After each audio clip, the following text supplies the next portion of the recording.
Hello and welcome to the Oakland County Megacast. I'm Tyler Keefe in the studios of our flagship stations 89.3 Lakes FM and Civic Center TV. In addition, today, as always, we're on Birmingham area municipal access. Our TV stations are on Comcast, Channel 15, and AT&T, Channel 99.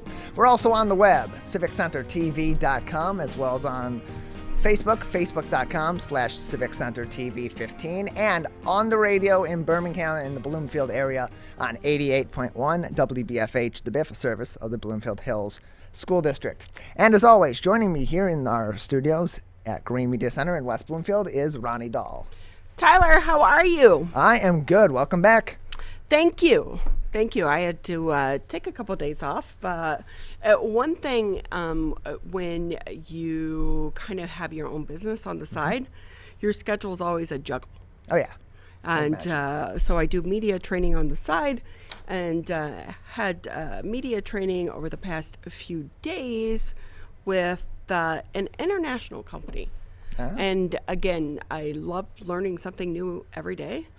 And I have definitely learned new things over the last few days. My mind is exploding.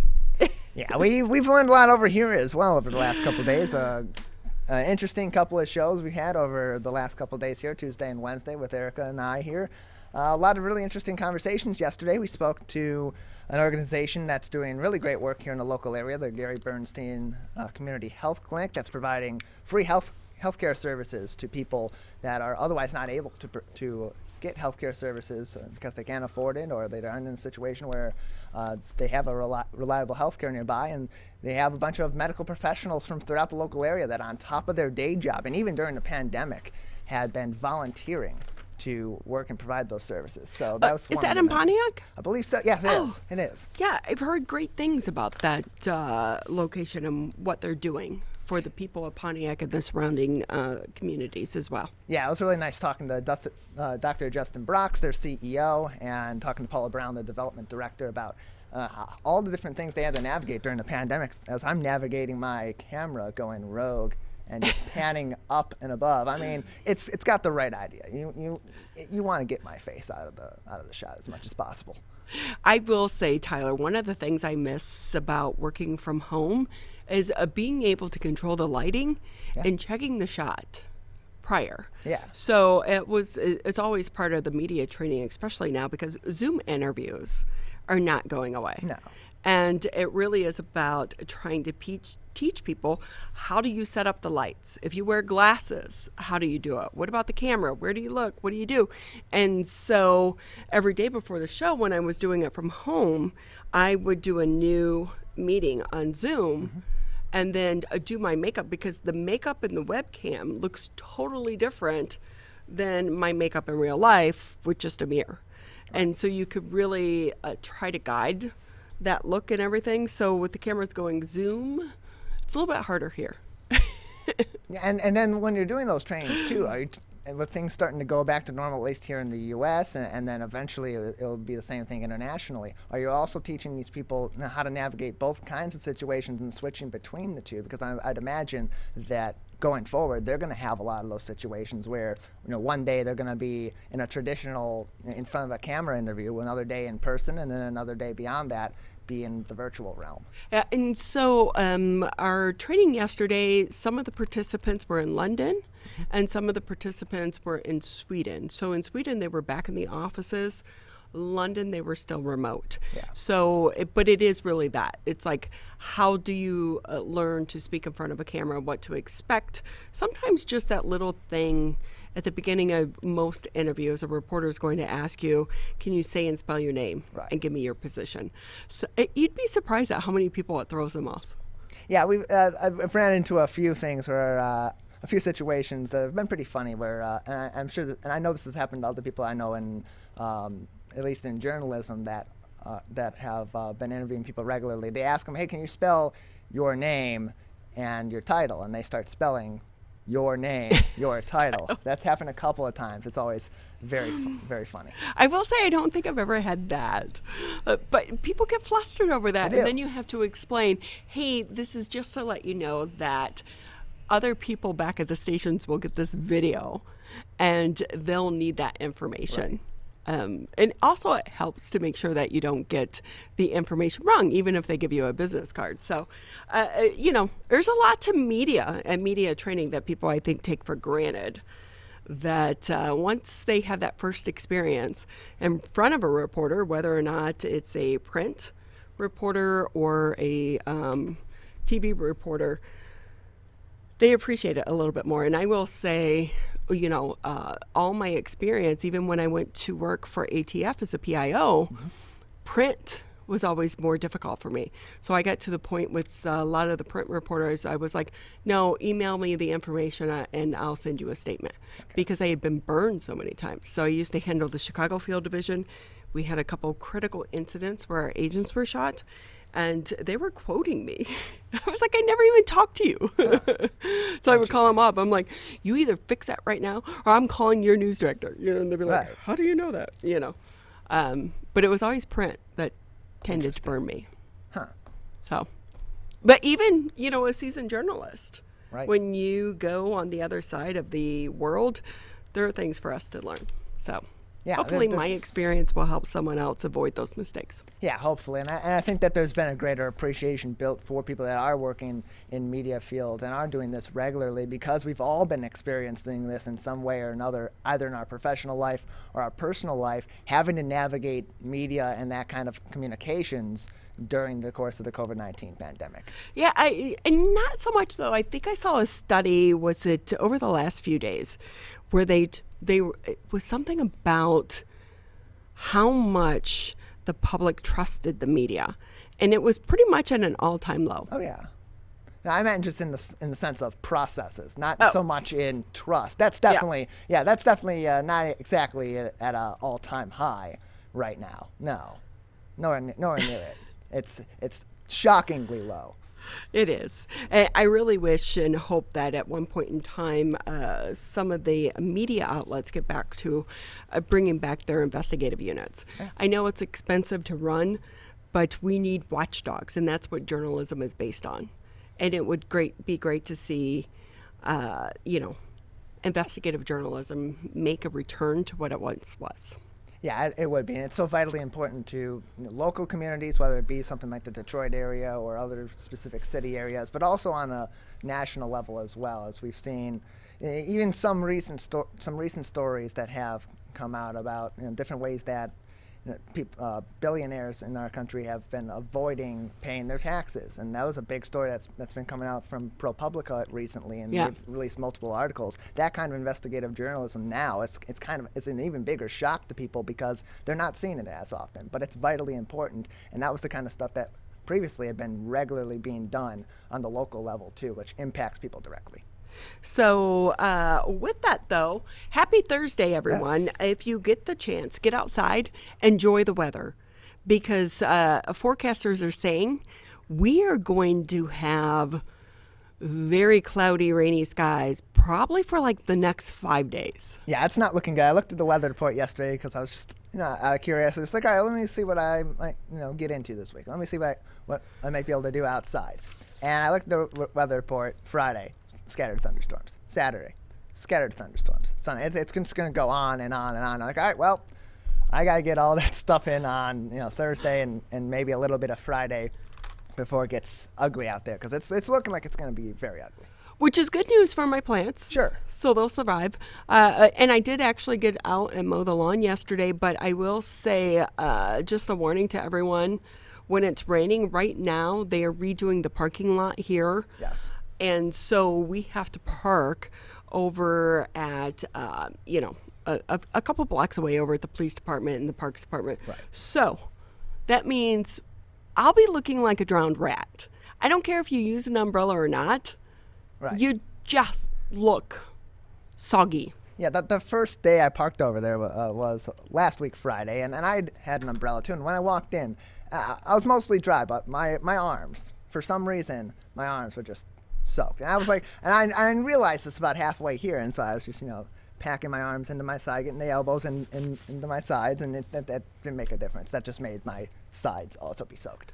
My arm is soaked today because I was actually carrying my water, which because I'm so excited every single day that I go out and I pluck my mitt. because it's growing like crazy. Yeah.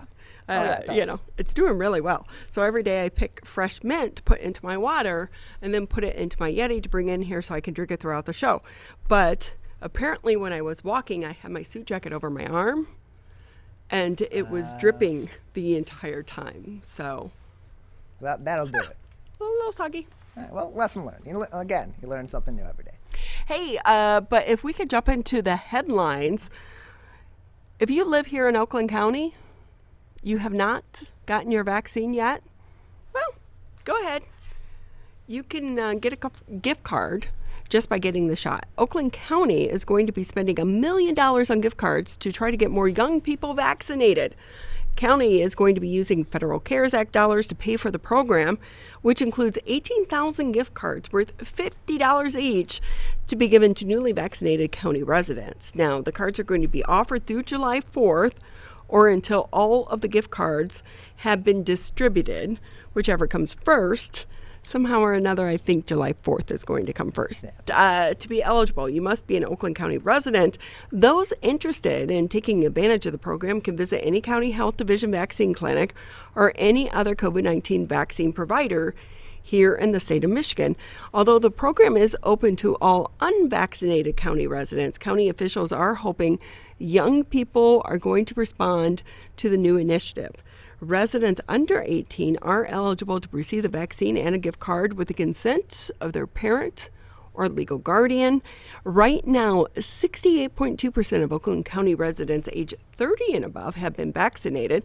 Only about 49.4% of those between the ages of 12 and 29 have received their first vaccine dose. That is according to the Michigan Department of Health and Human Services. County residents who receive their first dose from June 24th to July 4th at a vaccine provider other than the health division, you can still get your gift card, but there's an extra step involved. You have to visit oaklandcountyvaccine.com or call the nurse on call 1-800-848-5533. And of course, we have that information on our website, civiccentertv.com. Click on coronavirus. Yeah, I got to agree. I think that July 4th deadline is going to come a lot quicker than the end of this collection of gift cards. That being said, it's another one of those things that's going to be a small incentive that maybe gets a few more people to trickle in, but this doesn't seem to be something that's going to make a big impact. At this point in time, it does very much look like people that have wanted to get vaccinated have been vaccinated, and people that want to get vaccinated going forward are going to slowly continue to trickle in. In Oakland County, the numbers are looking very good right now, at least for residents age 30 and above, and we're one of the more highly vaccinated counties in the state of Michigan regarding COVID-19. So those numbers are looking good, and it seems like Oakland County residents are a little bit more willing to be vaccinated than people in some other places. But will $1 million worth of $50 gift cards really make that big push to 70% by July 4th or even any time after that? I don't think so. Yeah, they really are trying to reach that 70% that was set by President Biden by the 4th of July. We'll see if it happens. But if Tigers tickets isn't an incentive, I mean, $50 gift card, 2 tickets to a Tigers game.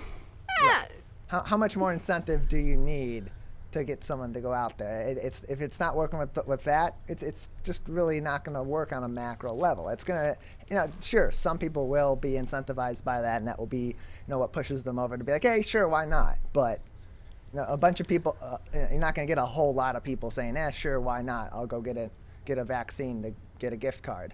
It just doesn't seem likely. Oh, well, and I will say headlines like the next one don't really help the effort. No. The benefits of the COVID vaccine outweigh small heart risk.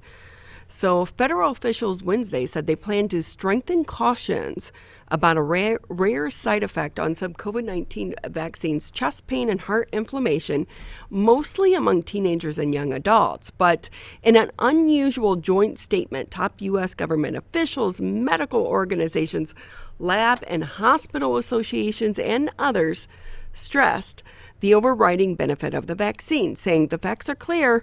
This is an extremely rare side effect, and only a small number of people will experience it after vaccination. And for the young people who do, most cases are mild, and individuals recover often on their own or with little treatment. That's according to the statement. Now, there does seem to be a link between the Pfizer and the Moderna shots and some cases of the heart inflammation. Experts said at the meeting Wednesday of an outside panel that advises the Centers for Disease Control and Prevention. The problem appears to be most common in young men after they receive their second 2 doses. There have been about 323 confirmed reports of the inflammation in people younger than 30. The vast majority recover from their symptoms. But when you see a headline like that, not comforting and also not encouraging to those that are on the fence about getting the vaccine. Yeah, and that's where the greatest concern with this kind of information comes, is those people that are on the fence, and they may be being swayed closer and closer to getting that vaccine. And maybe, like we spoke about in the previous article, some of those incentives are pushing them a little bit further that way, and then something like this could be a big push the other way. Yes, it's a fairly small risk percentage-wise, but if it does happen to you, that's a big risk that you're taking, and that's where the major concern comes in. I mean, there are benefits and drawbacks of any medical procedure or any vaccine that you get, and that's why this is something that has to be weighed individual to individual, and we should not be pressuring people one way or the other to get a vaccine, because it's an individual choice, and people need to be speaking with their primary care doctor or a physician and medical expert in the local area in order to help them get better information and be as informed as possible to make the best decision for themselves. And with that, though, this week, a big milestone here in the state of Michigan with the lifting of the remainder of the restrictions here in the state of Michigan, or most of the restrictions. Yeah, most of them have been lifted. There are some that are still in place, some precautionary measures, but by and large, a lot of these businesses that have had to maintain capacity limits and enforce mask mandates are no longer state required to do so. That being said, businesses are going to have their individual regulations going forward as the pandemic continues on. And so, as John McNamara, who we had on the show on Tuesday, said, just be patient and be kind to these individual businesses, because they're doing their best still as we're coming out of this pandemic. But looking at that, a new report says Michigan is the state with the slowest recovery from COVID-19. The United States is slowly but surely recovering from the COVID-19 pandemic, and more businesses are reopening as restrictions are being eased. As a result, the unemployment rate has dropped to 6% from its high of 14.7% in April of 2020. Despite the great strides that some states have made, others have lagged behind, including Michigan, which is the state with the slowest recovery from COVID-19. That's according to a report by Wallet Hub. So to identify the states that are having the most successful recoveries, Wallet Hub compared the 50 states and the District of Columbia across 22 key metrics, including the number of people fully vaccinated, doses delivered, hospitalization rate, the number of seated diners from online, phone, and walk-in restaurants, presence or absence of state domestic travel, and the presence or absence of policies that have banned gatherings of 25 plus people in the state. So in terms of the share of its population that are fully vaccinated, Michigan actually ranked 25th, in the middle, not bad, about average. It also ranked higher than most in terms of its unemployment rate, though now versus pre-COVID levels at 15. However, the main factors that really put us at the bottom of the list, Tyler, death rate and the number of people hospitalized contributing to the poor rating.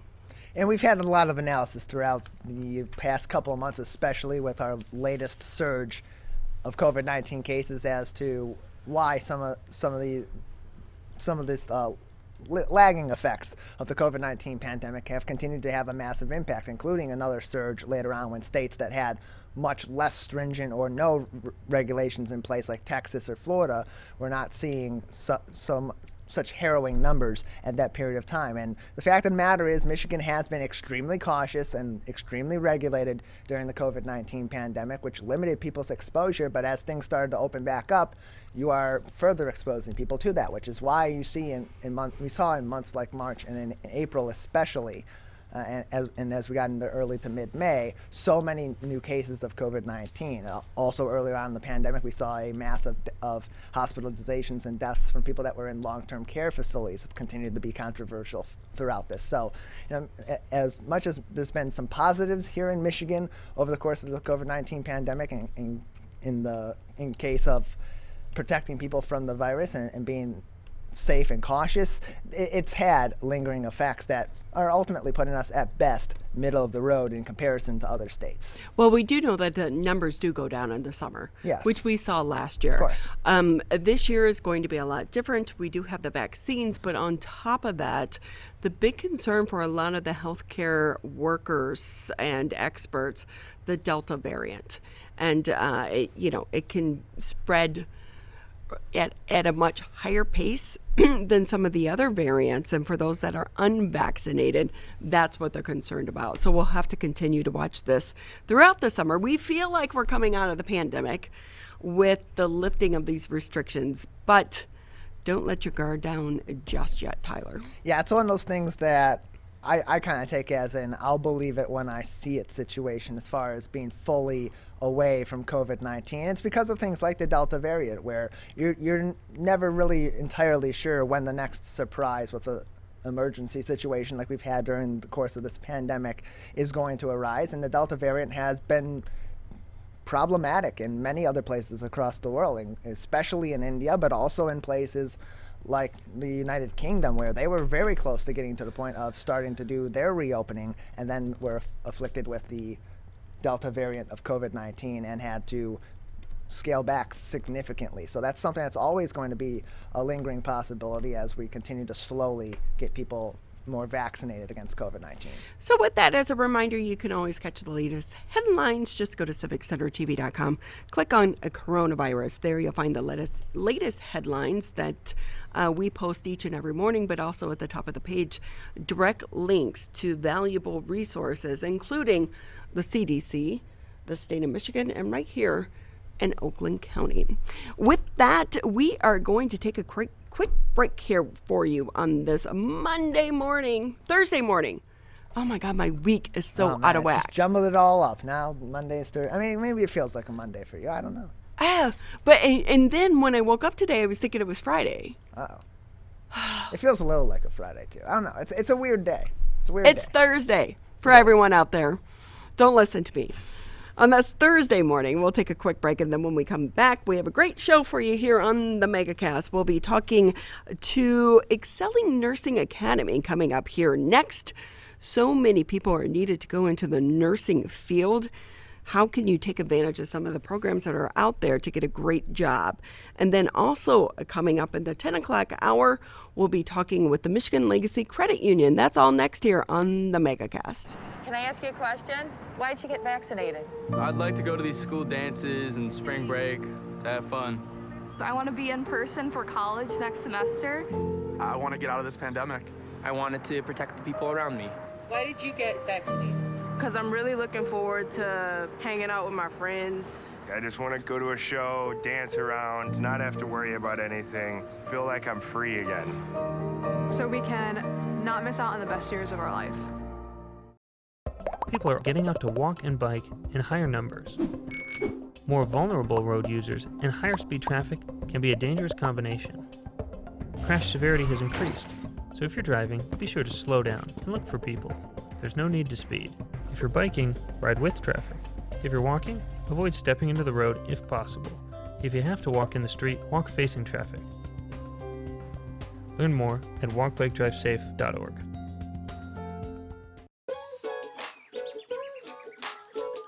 One of the things you can look for in your friends is a change in behavior. These can be big changes, they can be small changes in mood, physical appearance. They may be sleeping less or sleeping more, drinking more, or their eating patterns may be different. One big change that can be pretty obvious is change in motivation. Do they no longer want to play basketball? Do they no longer want to play video games? Now that we're spending more time online and in virtual settings, it's really important to pay attention to the language that your friend is using and the words they're using to communicate. So when we text our friends, are they taking longer amounts of time to respond? Are they not responding at all? You don't have to be an expert to try to recognize these signs. The second that you feel it in your gut and that you're concerned, that's the second to have the conversation and open the door to what might be going on. Whatever gets you talking.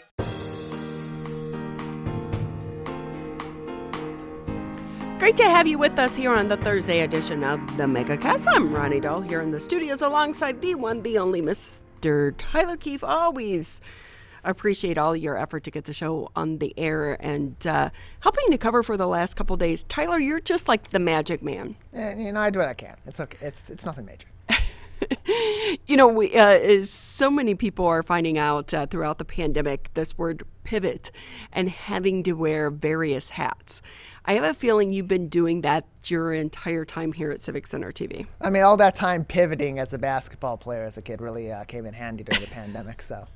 It kind of reminds me about the early days when you're just starting out in the business and you have to do what's called a one-man band, and you write, shoot, and edit all your own stories, and you're constantly, like, there were times that I produced the show, anchored the show, did weather, and I've even rolled tapes back in the tape days, and it was not pretty.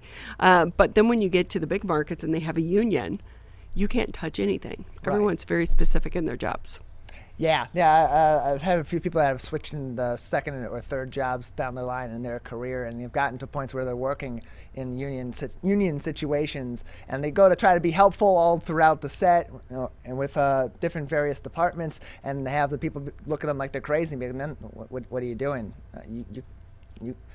Thank you, but no, don't touch it." And they're like, "Well, this is weird. I'm all done. I just got time to kill now before the show. What's going on?" Yeah, you actually get fined. You do. Yeah, it's bad. You don't want to do it. It's not good. It's not good. So I always say, but when you have to juggle various jobs, at the end of the day, in some cases down the road, it's always going to make you a better employee. Yes. And people that really some of our unsung and unrecognized heroes, the nurses on the front lines, and they've had to do so many jobs, not just through this pandemic, but really every day, and they do it with so much care as well, and helping to get so many people on that career path is Teberah Alexander. She is a nurse and the administrator for Excelling Nursing Academy. Teberah, great to have you with us. How are you today? I'm amazing. How are you? Oh, you're just a bundle of energy already. Thank you for having me. Well, we're excited to have you. And I will say, I know you have a nursing background. Thank you for what you do. We know it's a hard profession.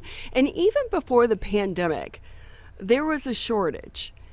How hard is it to get qualified nurses right now?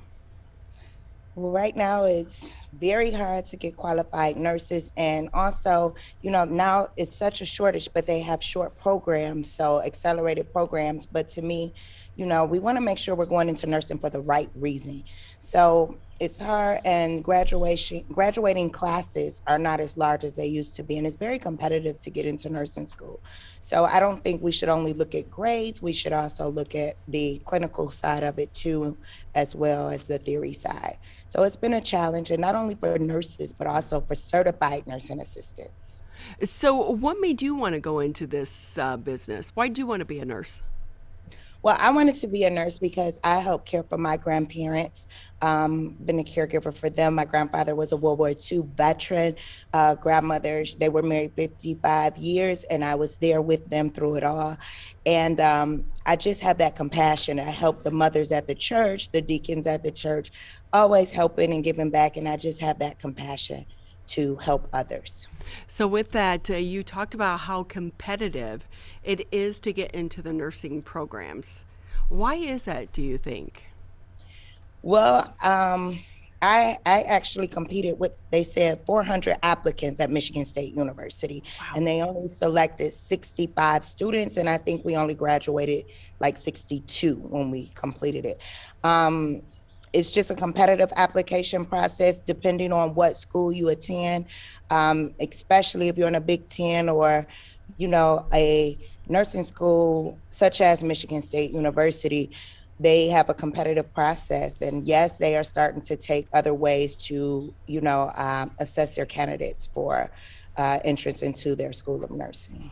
So with that, can you tell us a little bit more about the Excelling Nursing Academy? What do you do there? Excelling Nursing Academy is my CNA school, one of my many businesses, but I enjoy Excelling Nursing Academy. Here I actually train students to become certified nursing assistants or nurse aides, and then they are eligible to sit for the state exam with Prometric here in Michigan. And then I've also had some who did travel assignments as well, and they're able to apply in other states for reciprocity, and they can actually see patients there in other states. I will say, for anyone out there looking for a job where you're always in demand, traveling nurses. We, for years, the person who had our number, our home phone, we're still old people like that, Tyler, and that we still have a house number. And the person before us was a traveling nurse. We're getting we're 12 years into this phone number, still getting calls for her to get jobs. We don't know how many times we're like, hey, she doesn't live here anymore. I even tracked her down one time as well. Traveling nurses are so in demand right now. So why do you think more and more people aren't going into this field then? Is it the work or the hours? Absolutely. So not only is it competitive for the nursing school, and also to get back on the point of the cause, also CNAs are in need and they're traveling now and picking up travel assignments just like nurses. But it's sometimes we're burned out at the bedside.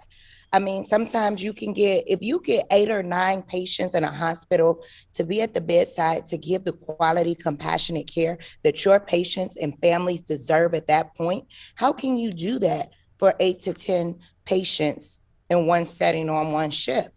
And so therefore we get burned out, overworked. And so, you know, a lot of them are underpaid and underappreciated at times. So it's hard. And then that makes us come away from the bedside and want to go to other areas of nursing. It doesn't mean we don't want to be a nurse or we don't like it, but sometimes we're just not appreciated and we're overworked and burned out. So with that, Teberah, when it comes to the nursing academy, how are you trying to prepare some of the students for the realities of what they're going to face on the job? Well, actually, and a lot of people, I'm glad you asked that, because so many people, they'll say, nurses, sometimes I take them into underserved communities, to nursing homes that are very short-staffed, who have sometimes patients that are in the, you know, underserved, underprivileged areas where there's not enough supplies, there's not enough staff, so that they understand. And because they have myself or my staff there to assist them, I'd rather to teach them in those environments, so that when they go out on their own, they graduate from my school, they're able to go out and be independent and confident in practicing being a CNA and providing care. Teberah Alexander with us here on the Megacast. She's otherwise known as Nurse T. And coming out of the pandemic, because when you mention nursing homes and adult foster daycares, we do know that they've been on the front line of the COVID-19 pandemic. Do you think that's contributing to the shortage as well? Because we know that so many of these places had issues prior to the pandemic. Absolutely, absolutely. So many people, nursing homes, assisted livings. Now, my adult daycare was open to a certain point, but then we had to close down as well. But the nursing homes were in a shortage, hospitals were short. Actually, I also own Caregiving Staffing Solutions. So you know that business just skyrocketed because it was such a need for the nurse aides and nursing assistants. So yes, people were not able to get the care that they deserve. You probably seen more wound care, more pressure ulcers and things, because patients weren't able to be turned Q2 or every 2 hours like they should. They weren't able to be hydrated like they should. So the skin breakdown was there.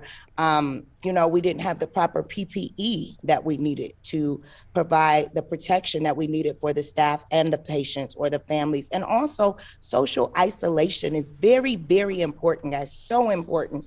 And if you couldn't see your loved ones for a year or through an iPad, how would you feel? How difficult is it for you to recruit people to go into this industry right now? Well, into the CNAs, really, I don't want to say it's so much difficult.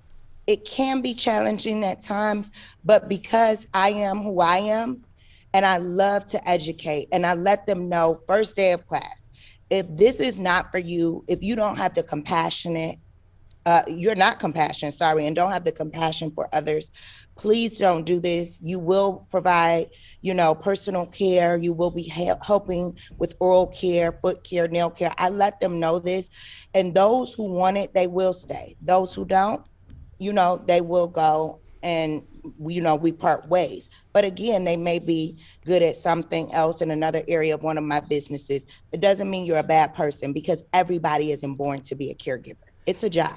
And we should say with that, Teberah, too, there is such an emotional part to this job. It's not a clock in, clock out job. It pulls at your heartstrings. So how do you try to prepare them and also help them care for their mental stability throughout doing this job? And I mean, it's hard enough outside of a pandemic. Yes, it is. Actually, I try to teach, and we definitely as nurses as well, empathy. You want to empathize with that patient and that family. Even when you're going through death and dying, empathy is very important. So how we would put ourselves in their shoes, trying to give the patients when they call, I tell the CNAs, don't hesitate to answer the call. Let them know their loved one is stable. She's maybe up in her bed. Of course, a CNA can't give medical information, and we can't go against HIPAA or violate HIPAA. But however, just to let that family know, mom just ate dinner, that reassures the family and let them know your mom is being cared for, or your dad, or your uncle or aunt, whoever your loved one may be. Just reassure the family. And also us going home with it, yes, it can be mentally draining to see someone walking around a couple weeks ago and, they have COVID. And now they're leaving us, and making their transition. That is hard for us. But again, as nurses, we try to keep our spirits up. But again, we do deal with it mentally and emotionally. And sometimes we may have to get a therapist or, a higher being or someone to talk to. Teberah Alexander with us here on the Megacast. She's the administrator for the Excelling Nursing Academy. And Nurse T, can I ask you, what's the past year been like for you? Well, it's been challenging, but again, I can say it bred opportunities for me. It did breed opportunities, seeing that I was able to provide jobs for others. I was able to, educate, equip, and still employ during this time. It did hurt me because with Kathleen's adult daycare, it was sad because when I walk in my office, I always go through the area where the day center is. And I say, hello, everybody. And the seniors are just looking. And it was just dark. It was gloomy. I couldn't see them, but we did take them online and we had tablets for them that they saw us at Kathleen Senior University. But again, it bred opportunities for some of my businesses, and I always try to find the positive in every negative. So it bred opportunities in others, the adult daycare. It was sad, but guess what? It's coming back and we're here. And we hope so. So many seniors especially need it because when we're talking about a generation, everything was like, go online, go online, go online, go online. Everything is about being online. Seniors, a lot of them, I know seniors that aren't online. They still have flip phones. They don't even text. Right. And it's so hard because then when you get them on the phone, they don't want to get off the phone. So you're like, oh, wait, I need time to return that phone call. But with it, so it can add to the level of separation anxiety on both parts as well. But as we're coming out of the pandemic, we are hearing about new programs with the state of Michigan is offering basically to pay for education for people to go in to some of these industries, including healthcare. But also one of the issues that we hope is going to be addressed is that of child care and senior care. Coming out of the pandemic and all these billions and trillions of dollars being thrown around, what would you like to see happen to attract more people to your industry? I would definitely like to see them providing funding, scholarships for those who want to go into nursing school or CNA school. Also, I would like to see maybe help with tuition reimbursement. You know, the nurses have loans and they need more nursing professors and instructors. Well, if these nurses go to school and they go for their bachelor's, then their master's, they may need help. So some tuition reimbursement from jobs maybe can increase, or if the state can help with a loan repayment program to help those nurses and those who are on the front line. I think that would help. And also, I can be honest, I have CNAs telling me, Nurse Chi, we make more on unemployment than we do right now working with you all or with any nurse at home. So some of them, it depends on the mentality, they say, well, we might as well stay home and make that money. But again, that's hurting the patients. And I wish somebody would identify that. A lot of people are not on the clinical side, so they're not able to see the lack of care due to the shortage of staff. Yeah, and we should recognize that those that are on the job, just like so many jobs right now that are short-staffed, have patience and show a little bit of grace towards the individuals. And we do understand, because sometimes if you're making more unemployment, it can cost a lot if you're working a job, paying childcare, the cost of commuting to and from, because these are not jobs that you're doing remotely. So there are so many factors that go into that. But with that, Teberah, if I can ask you, how can people find out more about the Nursing Academy? How do you figure out who can apply, when, what is the schedule like? What's the program like? It is Excelling Nursing Academy. We're located in Farmington Hills, Michigan. And our website is excellingnursingacademy.com. Again, that's EXCELLING, nursingacademy.com. We're on Instagram and Facebook under Excelling Nursing Academy. Our number is 248-313-2275, 248-313-2275. And we also, at times, we offer funding for this class. We also have an online portion, but they have to come in class to do their clinicals. You have to do those in the nursing home. So we can actually assist with funding. Sometimes you can finance your classes if you can meet the criteria for the financing. The lenders will loan you that money. This program is 15 days. 15 days. Oh, Yes. It's like, that's nothing. It's over in a blink of an eye. It is. Those 2 weeks go by fast. So with that, if someone completes this program, does it allow or open up the opportunity for them to put it on their resume and make more per hour? Because if there is a shortage, are you also competing against people just walking in with no experience? Absolutely, absolutely. So with this certification you receive, once you successfully pass Excelling Nursing Academy's class, you become a nurse aide. So you receive a certificate stating that you have met the criteria for the state of Michigan proprietary secondary school, and that you can now practice as a nurse aide. Then you have 120 days to work on that certificate as a nurse aide, which gives you the opportunity to take your state exam to become certified. So a certified nursing assistant. So you can work on that certificate as a nurse aide. Once you pass that certification in 120 days, you become a certified CNA, and definitely you get an increase in pay. Well, you should. Exactly, especially now, right? Right, definitely. And some of them will come over into my staffing agency, where I have contracts with various nursing homes in the Tri-County area. So with that, again, Teberah Alexander with us here on the Megacast. She's the administrator over at the Excelling Nursing Academy. Anything else maybe I didn't touch on that you want to add before we say goodbye for the day? Well, actually, it's a growing industry. So you will always have a job. You don't have to worry about that. And not just about money, but just please have that compassion and make sure that you're treating every patient as though they're your parents and grandparents. And I know they told me to mention, yes, we have all of my businesses are called Nurse T's Secret Formula. So I'm excited to announce Nurse T's newest secret formula, Nurse T's Body Bar. The ribbon cutting is next Thursday, July 1st at 3 p.m. at Nurse T's Body Bar, where we'll be doing IV hydration, body contouring, post-op massages for women who have tummy tucks, liposuction, IV hydration where you can get your vitamins. And I just hope everyone can join us at the ribbon cutting in Farmington Hills. And thank you for having me. I will say, Nurse T, I hope I never need your services, but if I'm ever in the hospital or need a nurse, I want you to be my nurse because you have the best smile and you can just tell you're a happy person.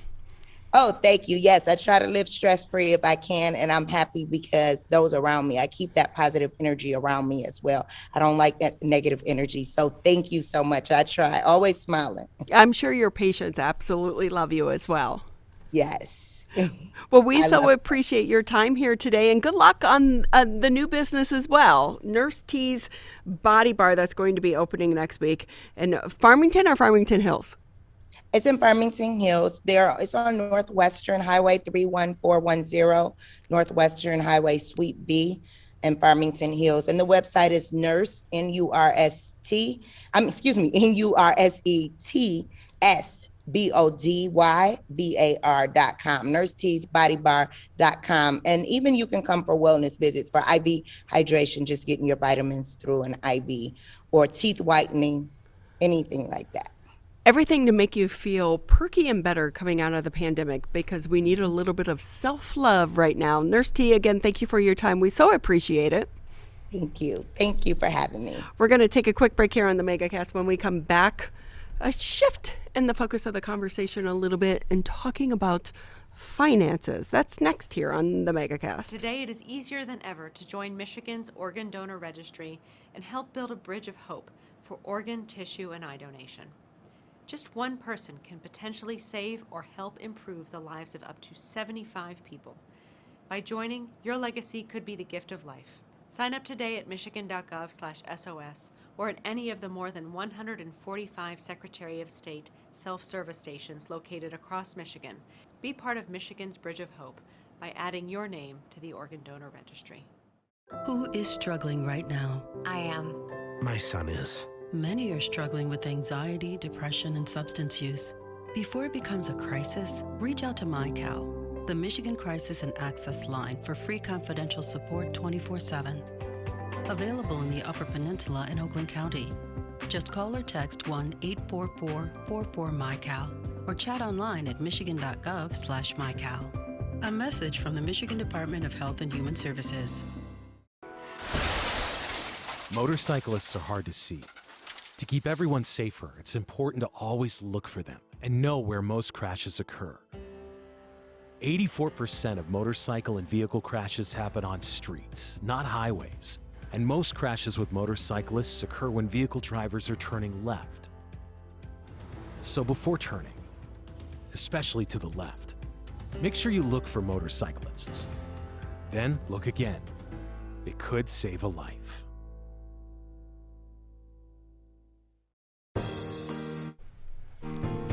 We want to say thank you for taking time out of your day to join us here on the Megacast. Tyler and I are here Monday through Friday, 10 a.m. until noon live.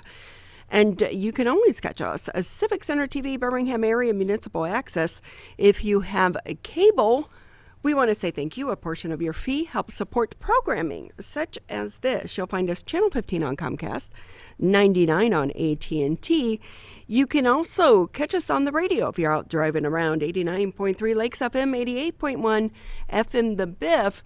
And then if that's still not available to you, if you're sitting at home working remotely or back in the office, you have a computer in front of you, just pull us up on Facebook, where we are live streaming today's edition of the Megacast on our Civic Center TV and 89.3 Lakes FM Facebook page.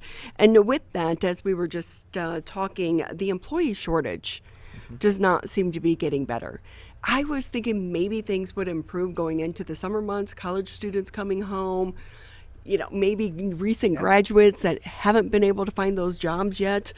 But it is still a struggle out there, and including for so many different industries in our banking industry. Let's bring in Carma Peters. She's the president and CEO for the Michigan Legacy Credit Union. Great to have you with us, Carma. Thank you for your time. Thank you. I'm pleased to be here. So you too are experiencing a shortage of workers. Yes, it has been a couple years and it has not stopped at all. But I always thought it was cool to work in a bank. It is very cool to work in a bank, and most people don't even realize all of the different areas that banking entails. You think of just tellers, but we have a cards department, human resources, training, IT, of course, accounting. Everybody knows about accounting. We have marketing, facilities, collections, mortgage lending. So there's so many different areas, but finding help has been very difficult, and it continues to be difficult. So what positions are you looking for, or is it really still across the board?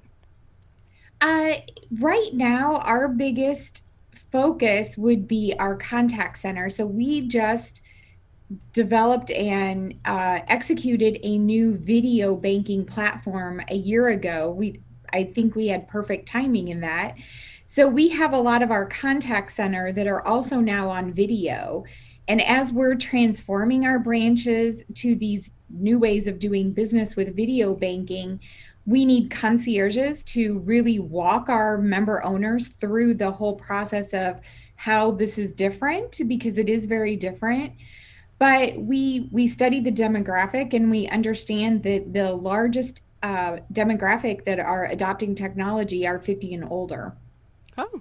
So based on our data and the fact that only 7% of our member or customers come into our lobbies, we have shifted our business to a video platform. So our new lobbies do not have tellers. So it's a new shift.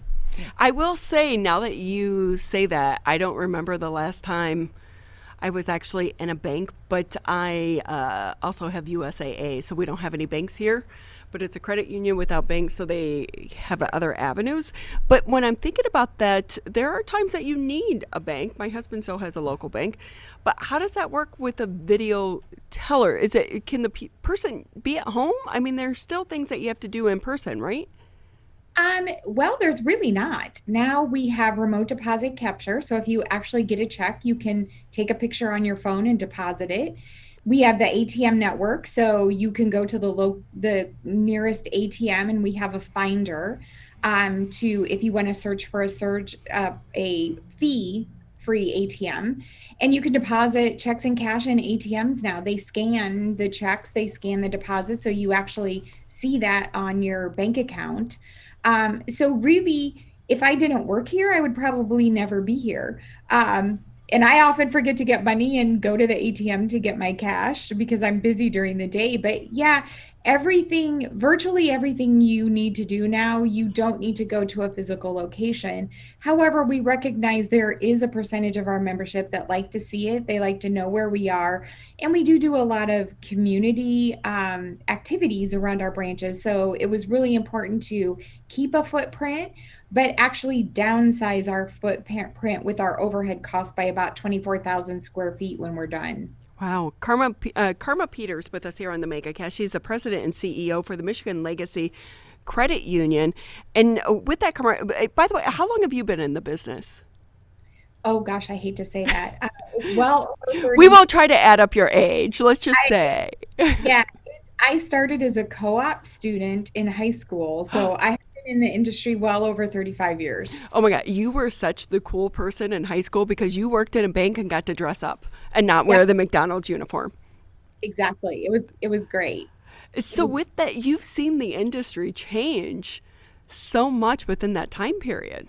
Oh, dramatically. I remember the first fax machine. That kind of dates me.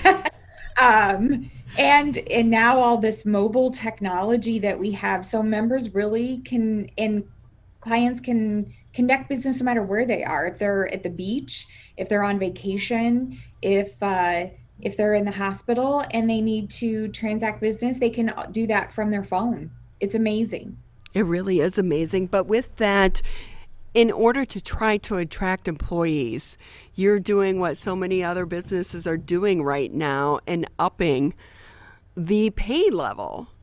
Tell us more about that and what was behind that decision.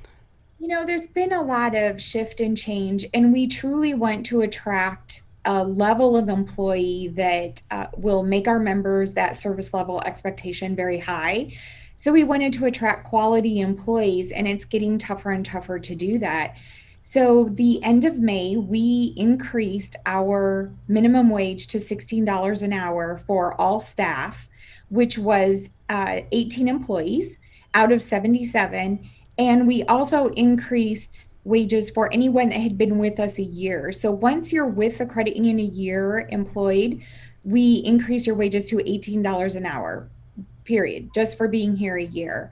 We really want to level the playing field with those opening positions and provide a livable, comfortable wage for staff.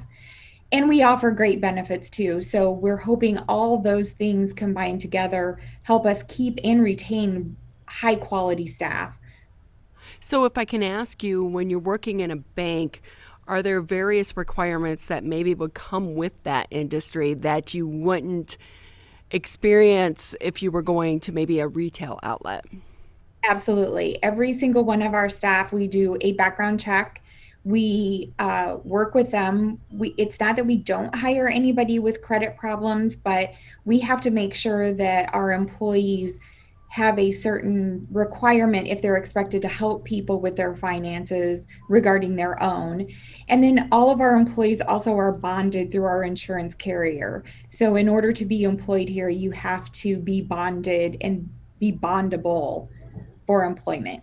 So what does that mean? What are the qualifications in order to get that bond?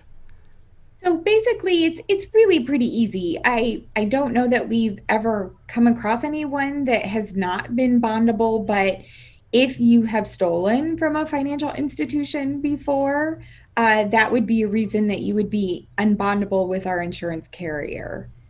What about people with a felony on their record? Even if it was maybe for drugs, we see a lot of issues right now with people who maybe had felony convictions with marijuana and now it's legal. They disclose that, but that would not keep you from being bondable. Okay. Again, we're talking with Carma Peters. She's the president and CEO for the Michigan Legacy Credit Union.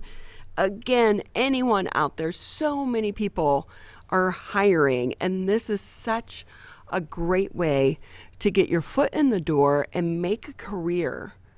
This isn't a job, it can be a career and a lifelong career, just like for you, Carma. You've been there in the industry for quite some time now. But if I can say too, if I can just ask you, I feel like they need to put financial classes in junior high and high school. We had to go to home ec. I didn't do shop. I had to go to home ec. We need like a financial 101 class in all junior high and high schools. So I agree with you completely. We have a wonderful thing through the Michigan Credit Union League, which is the Michigan Credit Union Foundation.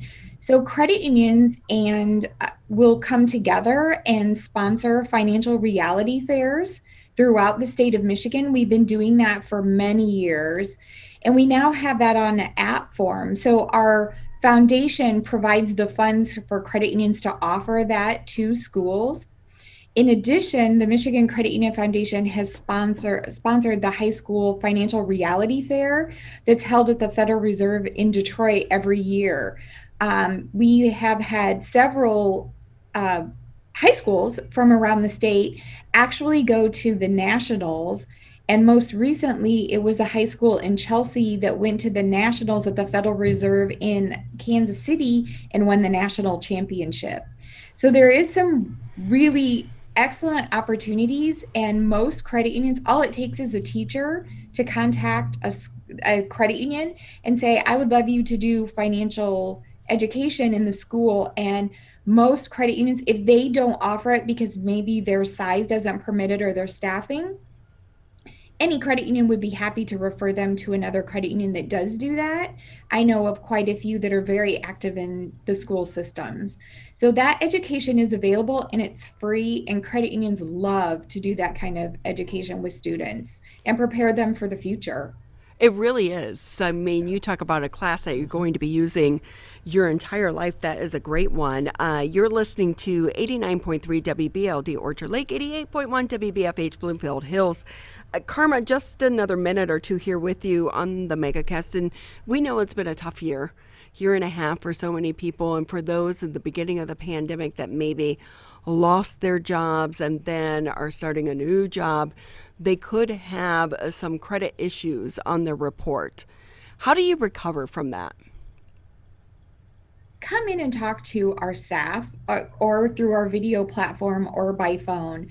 We are really good. All of our decisions are made here locally because we are Michigan based and Michigan owned for over 74 years. All the decisions, you're not going to go through a matrix that says, okay, you did not hit this score, so you're out. We look at everything. We look at your relationship with a credit union. We look at your circumstances. That we have staff that have been through very difficult things and have come back, so they understand and they know how to build products and services that are going to help people be successful in the future. So I would say just be upfront, be honest, and come and talk to us, because usually there's really no one we can't help. So how can someone monitor their credit report? Because there are so many scammers out there right now, and it could be months before someone realizes they become a victim. Absolutely. So the best way to do that is through your annualcreditreport.com, which is a free annual service. You can receive a copy of your credit report from all three bureaus. You can also contact each bureau individually, and that would be Experian, TransUnion, and Equifax, and get your credit reports. Those are free. So unlike some of the other services that tend to get members hooked on a monthly fee or customers hooked on a monthly fee, you don't have to do that. There are free ways to do that. So if you're unsure, come in and talk to us. We'd be happy to show you that. We can pull a credit report. A lot of people have a misconception that pulling a credit report is going to reduce their score, and that's not true. I always heard that. I know a lot of people think that one credit report is not going to hurt your credit score. If you go out and apply for 10 credit cards in one day, that's going to be the big hit. See, it's all about communication. Absolutely. Well, Carma Peters here with us on the Megacast, President and CEO for the Michigan Legacy Credit Union. We so appreciate your time, but also your words of wisdom and your advice and your expertise as well. Thank you for being with us. Thank you so much for the opportunity. Have a great day. You too. Anyone out there, if you are looking for a job, it is a great place to get your foot in the door and also build a career. It's not a job, it is a career. With that, we'll take a quick break here on the Megacast. Still a lot to get to in the second hour of the show. And when we come back, we'll talk about some of the senior programs returning here to the West Bloomfield area. That's next here on the Megacast. One of the things you can look for in your friends is a change in behavior. These can be big changes, they can be small changes in mood, physical appearance. They may be sleeping less or sleeping more, drinking more, or their eating patterns may be different. One big change that can be pretty obvious is change in motivation. Do they no longer want to play basketball? Do they no longer want to play video games? Now that we're spending more time online and in virtual settings, it's really important to pay attention to the language that your friend is using and the words they're using to communicate. So when we text our friends, are they taking longer amounts of time to respond? Are they not responding at all? You don't have to be an expert to try to recognize these signs. The second that you feel it in your gut and that you're concerned, that's the second to have the conversation and open the door to what might be going on. Whatever gets you talking. Can I ask you a question? Why did you get your kids vaccinated? It was hard for them to social distance, to be isolated from their friends. I want them to get back to school and sports games. So as a pediatrician, I recommend the vaccine to everyone I know. The boys lost a former teammate and classmate who was only 20 years old. It's been a devastating year. We want to get back to normalcy. Our daughter is really looking forward to being with her friends, being a kid. Can I ask you a question? Why did you get vaccinated? I'd like to go to these school dances and spring break to have fun. I want to be in person for college next semester. I want to get out of this pandemic. I wanted to protect the people around me. Why did you get vaccinated? Because I'm really looking forward to hanging out with my friends. I just want to go to a show, dance around, not have to worry about anything, feel like I'm free again. So we can not miss out on the best years of our life.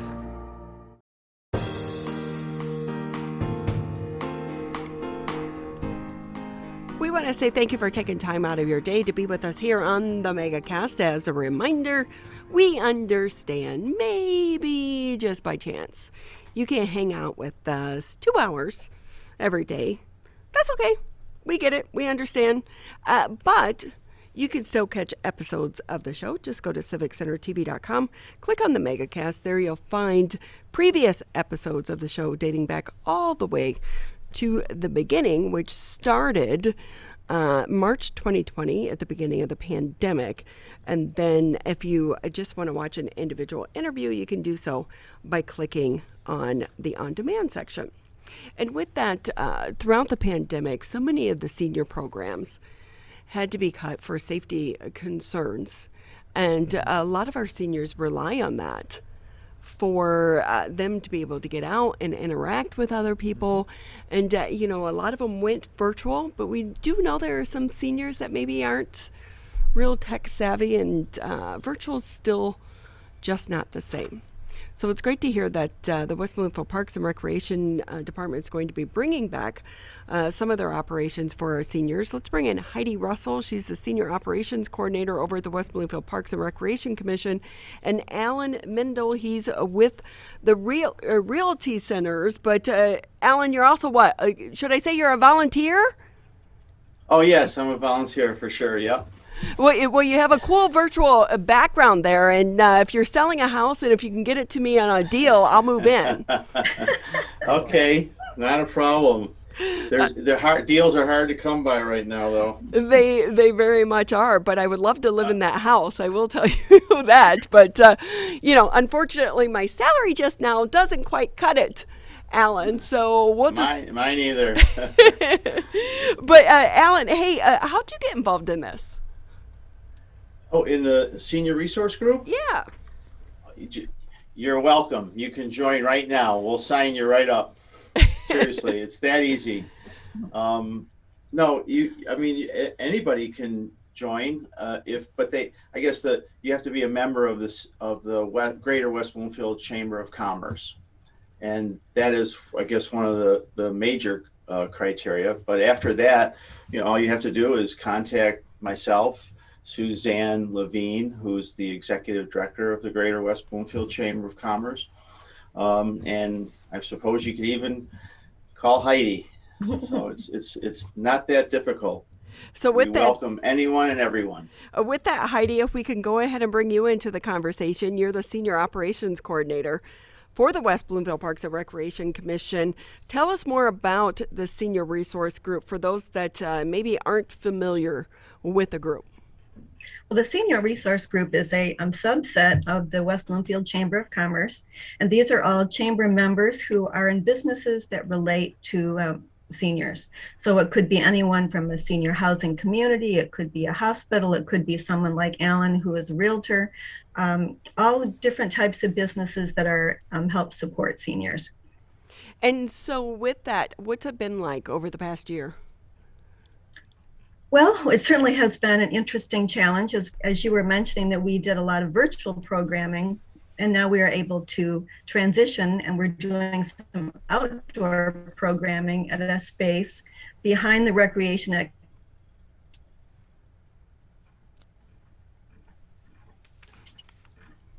Heidi, I think your video froze up on you there just for a minute, so we'll go ahead and bring Allan back into the conversation. And with that, Allan, tell us about some of the upcoming program. Are you hoping that our seniors can gather in person once again? centers. Yeah, that is the plan. Heidi, are you back up? Yeah, that's the plan. We are the tented space, but we are able to Heidi's talking. That's okay. So we're sorry. And this has sometimes happened. We're more than a year into this virtual land, as we like to call it. And we know that sometimes a Wi-Fi connection can do, funky things with someone's signal. And typically it has to do when people start to talk and move around. Yeah. It will freeze up on them. So do we have Heidi back? Yes, I'm here. Okay, Heidi, there you go. Do you want to go ahead and, I'm sorry, do you want to go ahead and finish what you were saying? I guess we lost her. Allan, you seem to have the stronger signal. Yeah. Oh, goodness. So, Hear me? Ready? Okay. Let's go ahead and Heidi, we're going to work with you behind the scenes to try to see if we can figure out your signal a little bit. But in the meantime, let's go ahead and go over to Allan. And Allan, if you want to pick up that question, exciting this summer. It feels so much different than last summer, right? Oh, it was great. We've already had 2 in-person live senior resource group in cooperation with West Bloomfield Parks. We've had 2 talk times. One was in May. We had our second one just last week in June.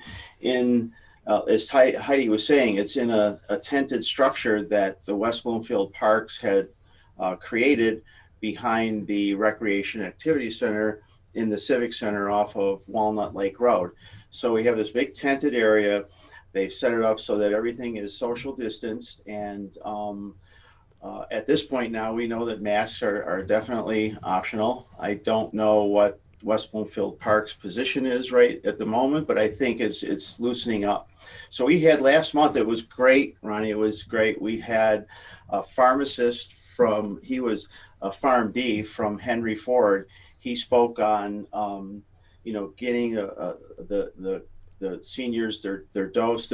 He had more. It was so engaging. We had more questions than I had seen ever in a talk time. It was fantastic. The seniors that attended were engaged. They asked a lot of questions, and then after the pharmacist, we had a certified yoga therapist who actually did and involved the seniors in chair yoga.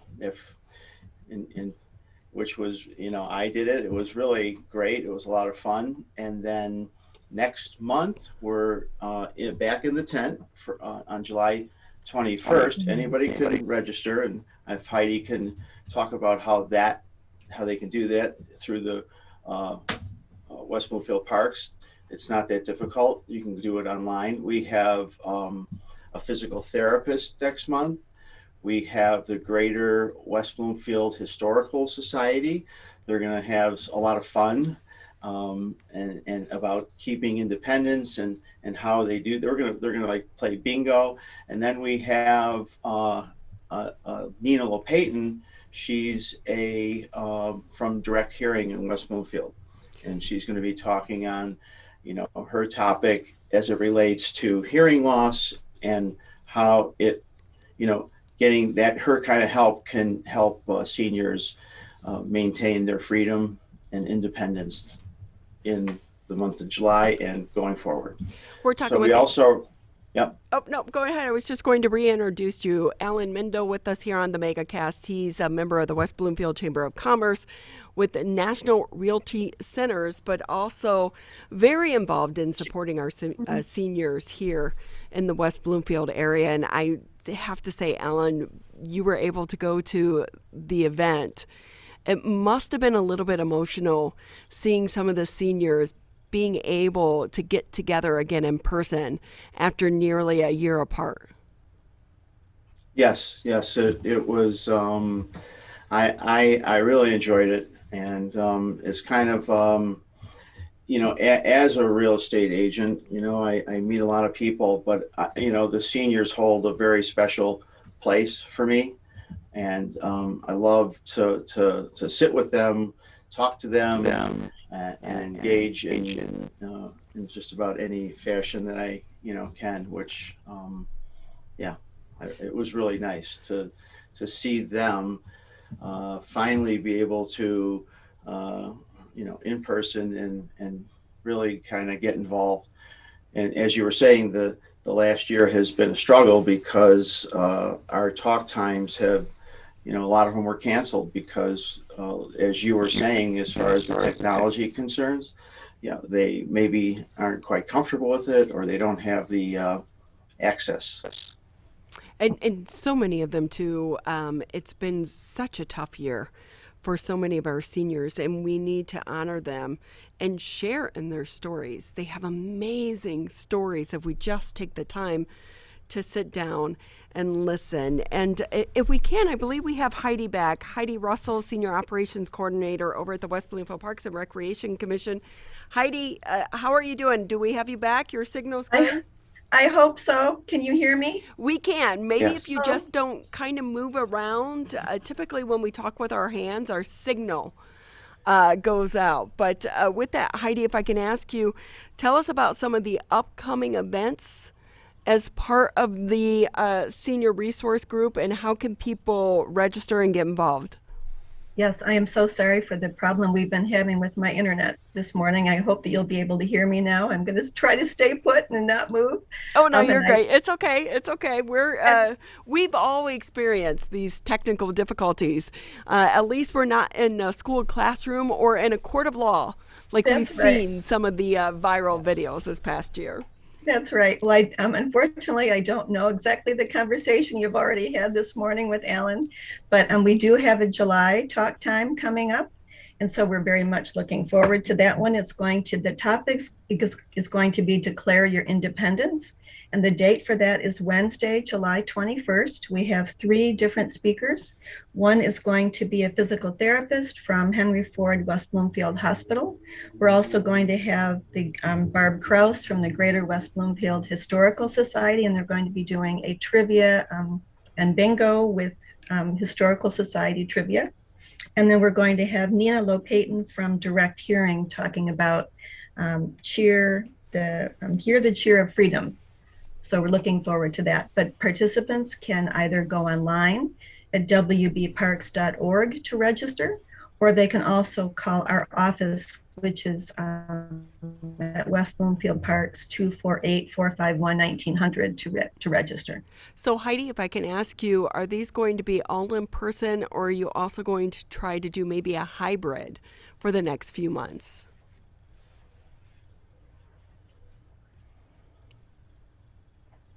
And we seem to have lost Heidi once again.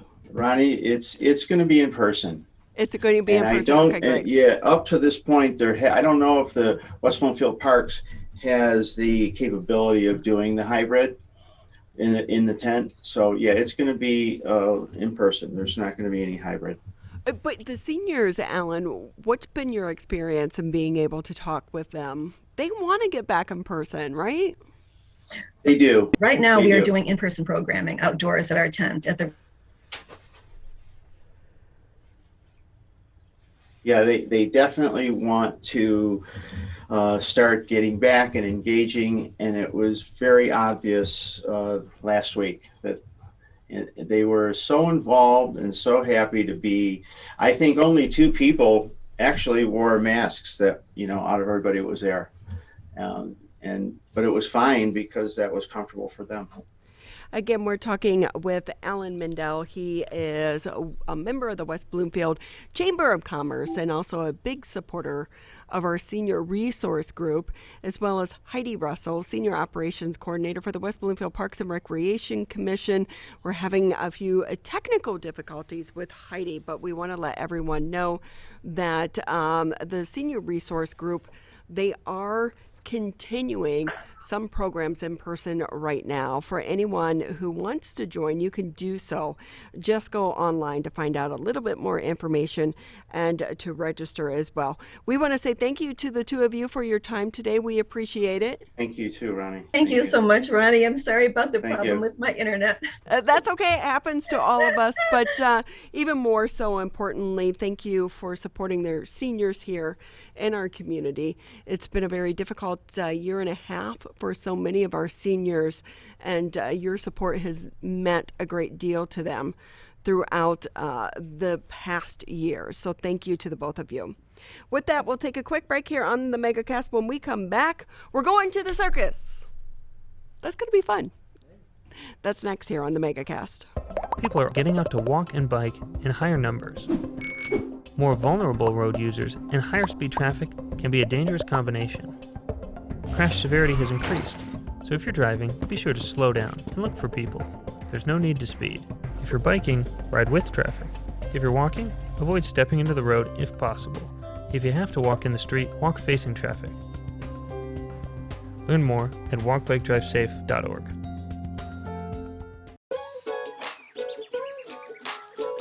One of the things you can look for in your friends is a change in behavior. These can be big changes, they can be small changes in mood, physical appearance. They may be sleeping less or sleeping more, drinking more, or their eating patterns may be different. One big change that can be pretty obvious is change in motivation. Do they no longer want to play basketball? Do they no longer want to play video games?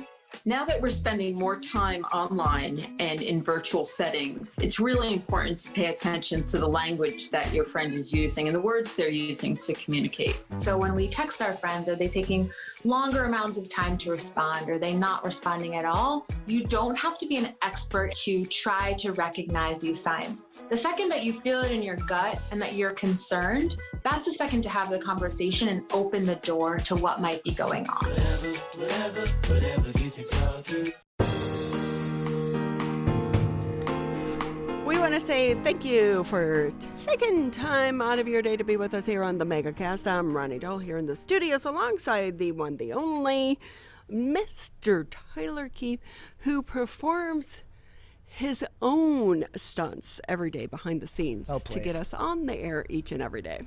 It's not quite jumping through hoops, literally. So it's close to it, though, Tyler. Sure, we'll say it is. Hey, when you were a little kid, did you ever have those fantasies of running off and joining the circus? Here and there, yes. Yeah, I was a little bit of an adventurous kid. I think all kids really kind of dream of that at one point in time. But, you know, a little bit of reality or fear stops so many of us. Sure. But you can still live out your dreams and still be responsible at the same time. And you can do that. Did you know that we have a circus school right here? I did not know that. No, we learn something new every day on this show, and I just learned that. I did not either, and I'm so excited to bring in our next guest. Jay Carma joins us now here on the Megacast. He's the circus artist and coach for the Detroit Flyhouse Circus School and Detroit Circus. Great to have you with us. How are you today?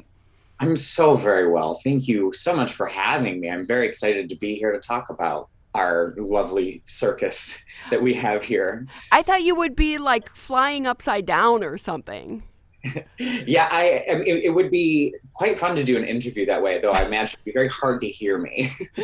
Absolutely. You know, I will say I've been a reporter in this market for well over, let's just not count the years, but a long time. I've never heard of the circus school. And as someone who did the Sunday morning show on Fox 2, I thought I'd pretty much been to every event and anything you could imagine. Yeah. So I'm excited to talk to you. Tell us more about the school. Okay, yeah. Well, the Detroit Flyhouse Circus School was founded in 2008 by its original founding owner, Misha Adams, and now is run by Misha Adams and her business partner, Matt Buss. And it has been always in the Eastern Market District of downtown Detroit. It has only moved just across the street to its current location. And it has been offering classes for, people of all walks of life since its opening, because our mission at the school is to bring circus to all bodies, not just like the people who are already maybe acrobats like myself. I started as a gymnast, but we're here to bring circus to anybody and everybody, all ages. So whatever we can do to help make Circus accessible, and also whatever we can do to also bring light to whatever your dream for Circus is, whether it's maybe like me, who I came in with professional aspirations and am now working as a professional, or maybe, you're coming in, with a group of your friends for, just an evening out. We do all kinds of things with our students. But like, aside from that, we have like our regular series classes, which we run all throughout the week. We have over 30 classes that we run all throughout all the days of the week. I teach 11 of them throughout the week, encompassing everything from aerial acrobatics on aerial silk, aerial hoop, trapeze, all the way to ground acrobatics with hula hoop, handstands, basic functions of acrobatic movement, flexibility and contortion, as well as juggling. Jay, you do understand how intimidating that all sounds, right? Yes. Yeah. Oh, absolutely. But with that, so can people walk in off the street with absolutely no experience and take one of these classes? 100%. Absolutely. I'm excited probably the most for the students that come in who maybe have just seen like a picture, or maybe they heard about us, but they have no personal experience physically doing any of this.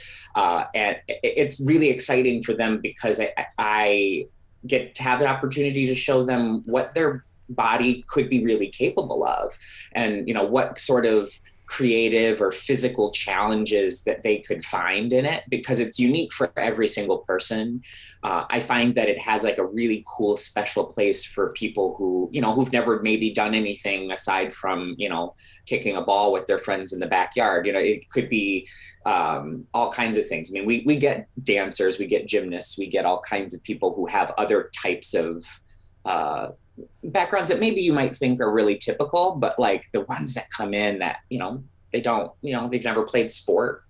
They come in, and I've yet to find one person who hasn't left smiling with an interest to see what else is possible. They may not have always loved some of the challenges because maybe it's hard, but at the same time, they're really, really excited about trying something else, because there's just, limitless possibilities. And at the school, we are so fortunate to have such an adaptive space with so many things available to us, so we can really lean into those possibilities and open them all up for you. So day one, come on in, we'll teach you how to juggle, we'll teach you how to stand on your hands.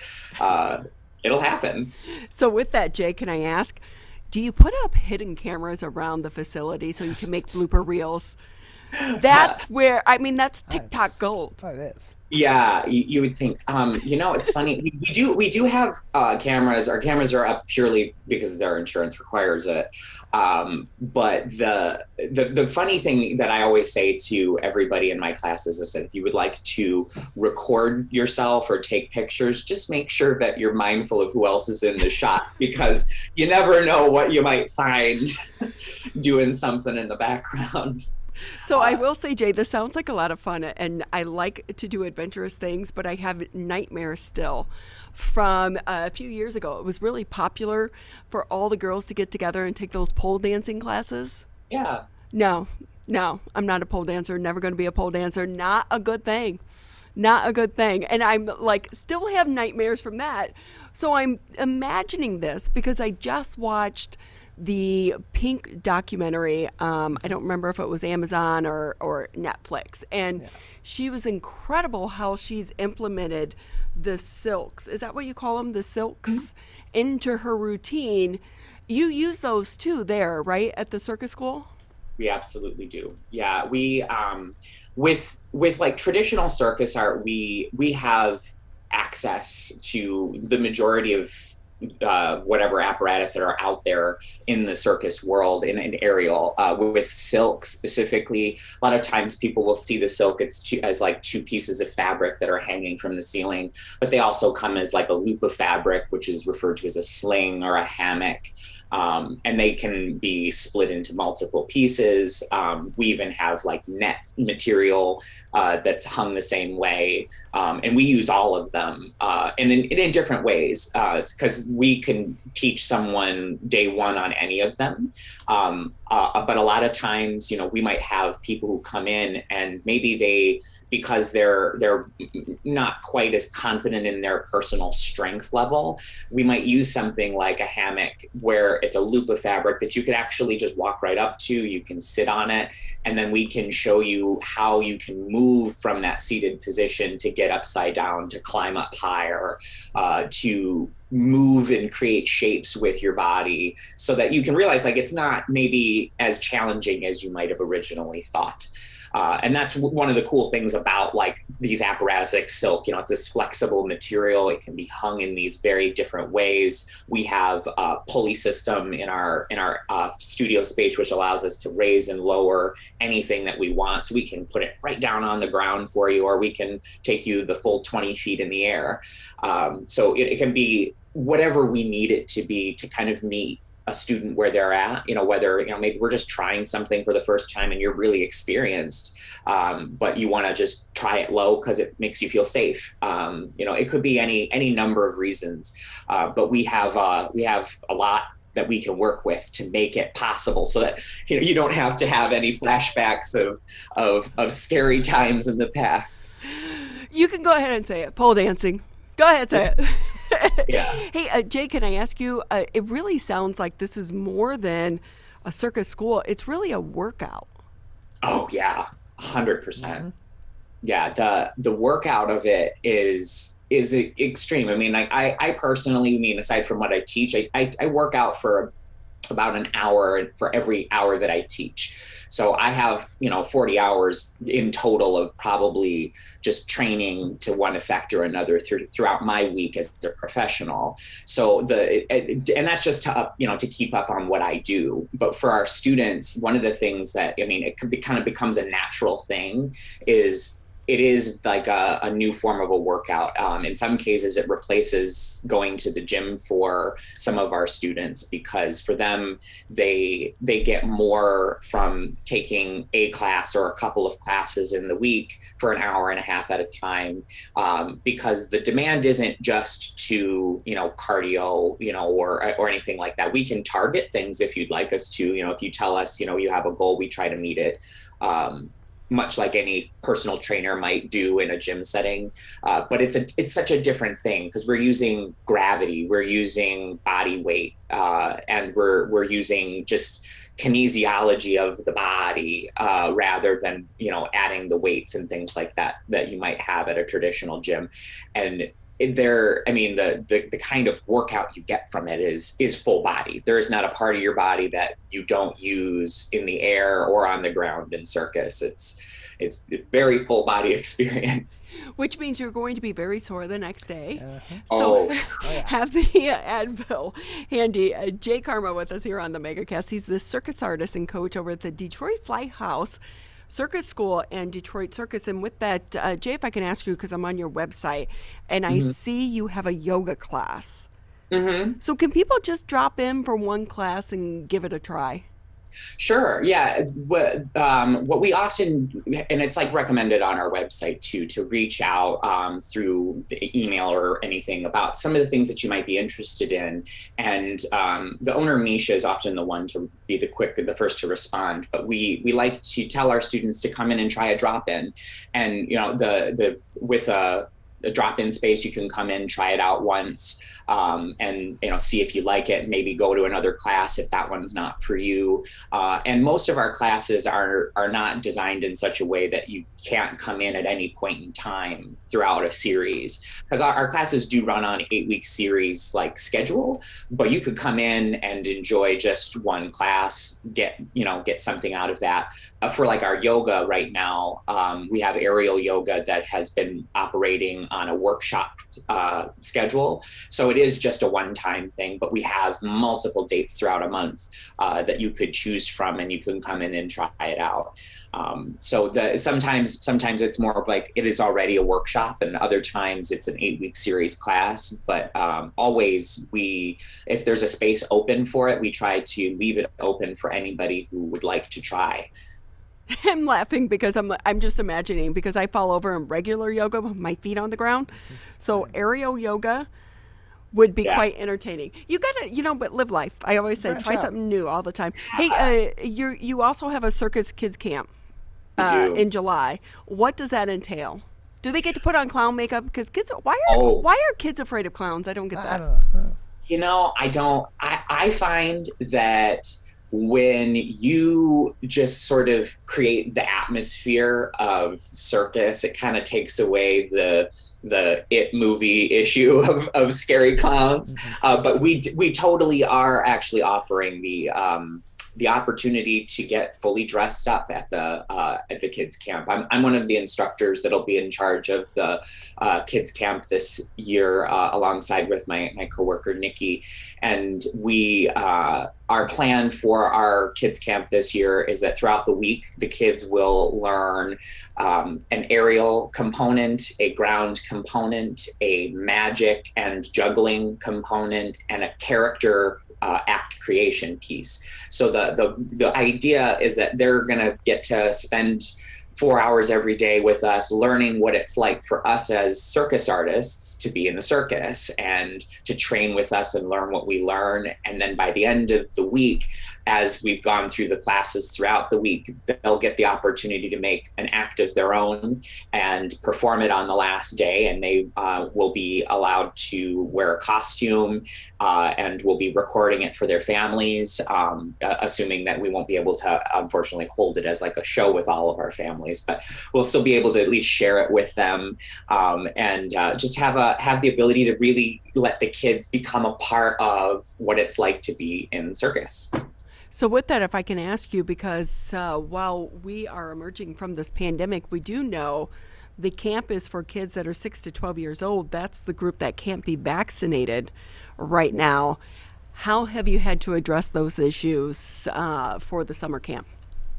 Yeah, we've been, I would say, very situationally person to person in a lot of these things. As a broad set, we've been really trying to constantly keep communication with our community, because a lot of our students they've been with us for a really long time. We're very grateful that they have, and that they are as open with us about their feelings and concerns. And that sort of has driven a lot of our sensitivity to how we approach just protocols with the pandemic. We just recently lifted our mask mandate for anybody who is fully vaccinated.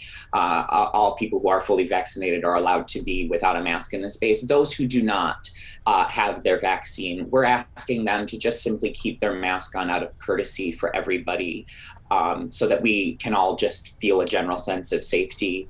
And we've currently found that is something that our community has felt very comfortable with.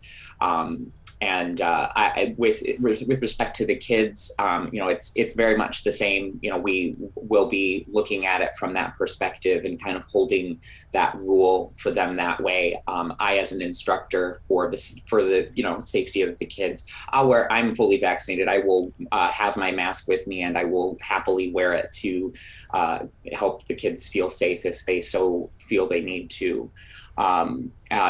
And also just to promote the continued safety of our public health. So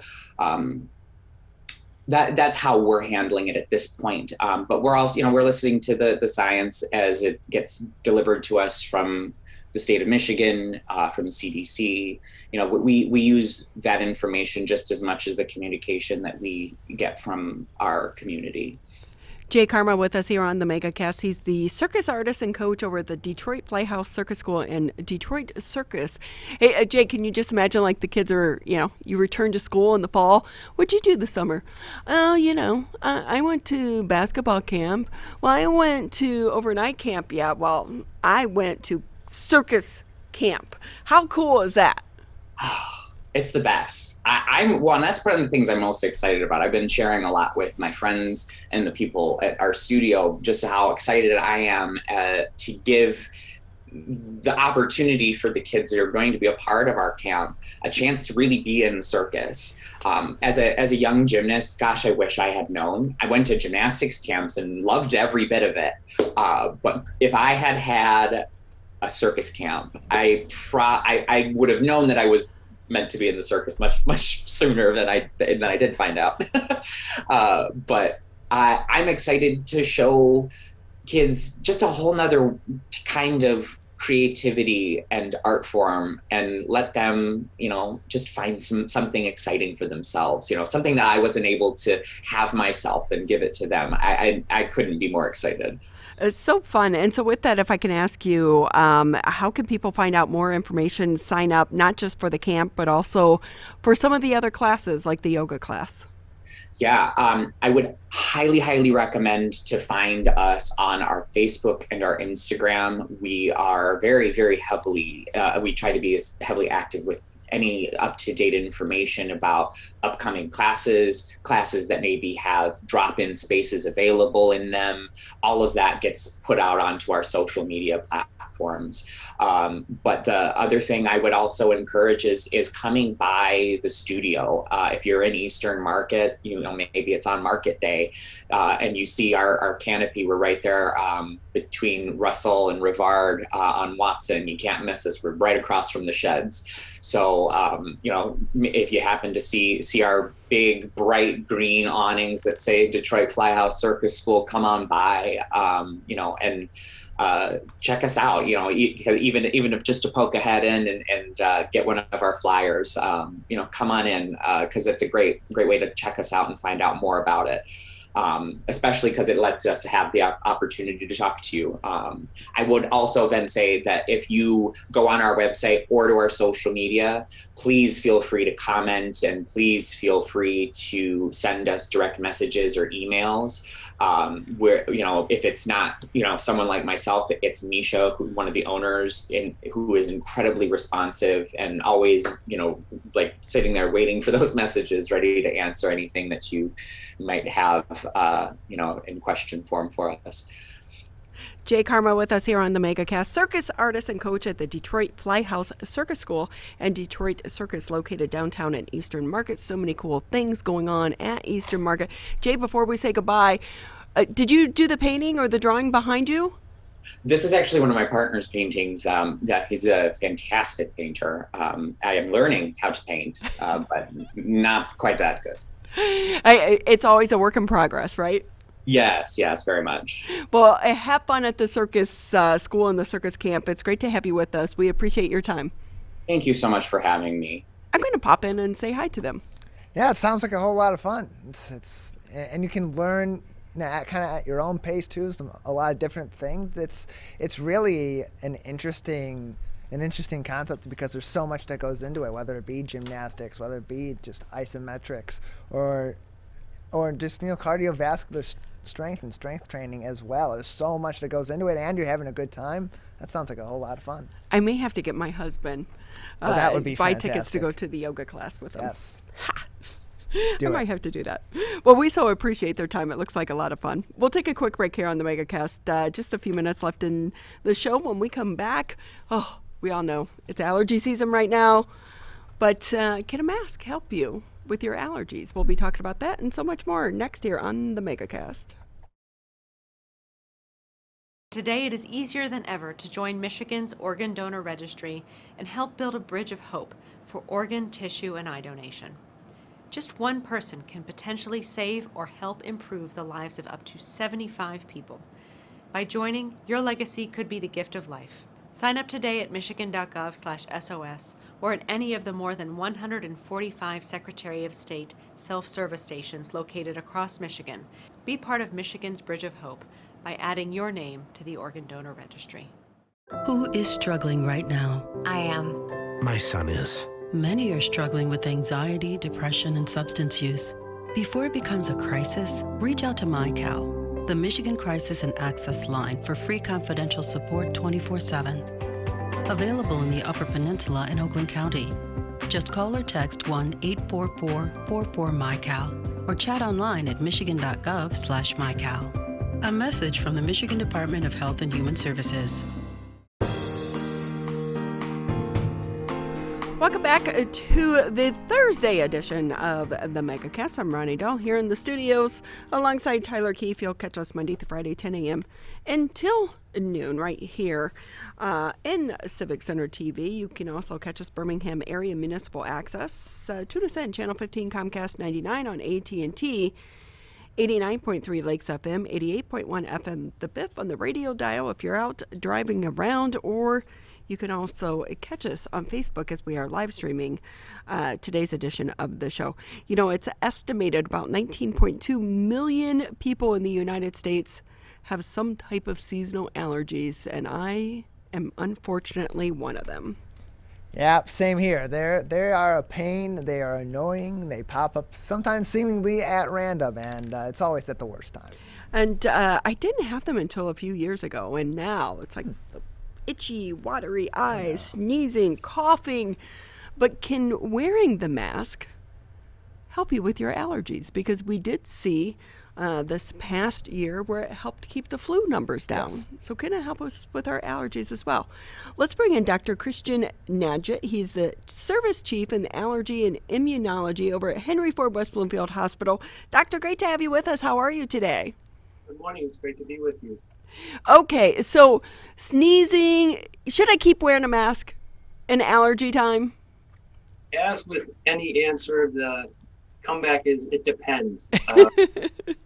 There was a study that was published recently in a multi-center trial in Israel that showed that nurses who wore masks for 8 to 12 hours a day did have some reduction in their allergy symptoms, depending on if they were intermittent allergy sufferers versus seasonal allergy sufferers.